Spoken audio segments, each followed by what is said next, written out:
కలియుగ దైవమైన శ్రీనివాసుడు నారాయణవనంలో ఆకాశరాజు కుమార్తె అయిన పద్మావతీదేవిని వివాహం చేసుకున్న తరువాత కాలినడకన తిరుమలకు వెళుతూ మార్గమధ్యంలో అప్పలాయగుంటలో ఆగారట. అయితే పూర్వం అప్పలాయగుంట ప్రాంతాన్ని అనృణ సరోవరం అంటే రుణం లేని సరోవరం అని పిలిచేవారు. ఈ ప్రాంతానికి అప్పలాయగుంట అనే పేరు రావడం వెనక ఓ కథ కూడా ఉంది. అప్పులయ్య అనే వ్యక్తి పేరు మీదుగా ఈ ప్రాంతానికి అప్పలాయగుంట అనే పేరు వచ్చిందట.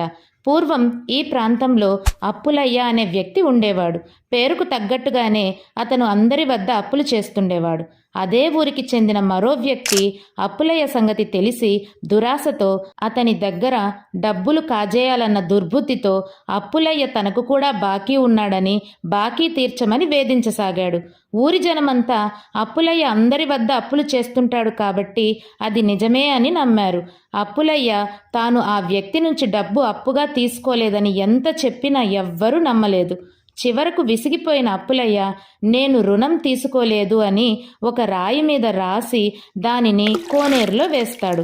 సాధారణంగా రాయి వంటి బరువైన వస్తువులు నీటిలో వేస్తే మునిగిపోతాయి. కానీ ఆశ్చర్యకరంగా అప్పులయ్య నేను రుణం తీసుకోలేదు అని రాసి కోనేటిలో వేసిన రాయి మాత్రం పైకి తేలసాగింది. అది చూసిన గ్రామస్తులు అప్పులయ్య నిజాయితీపరుడని నమ్మారు. ఆనాటి నుంచి ఆ కోనేరును అనృణ సరోవరం అని పిలిచేవారు.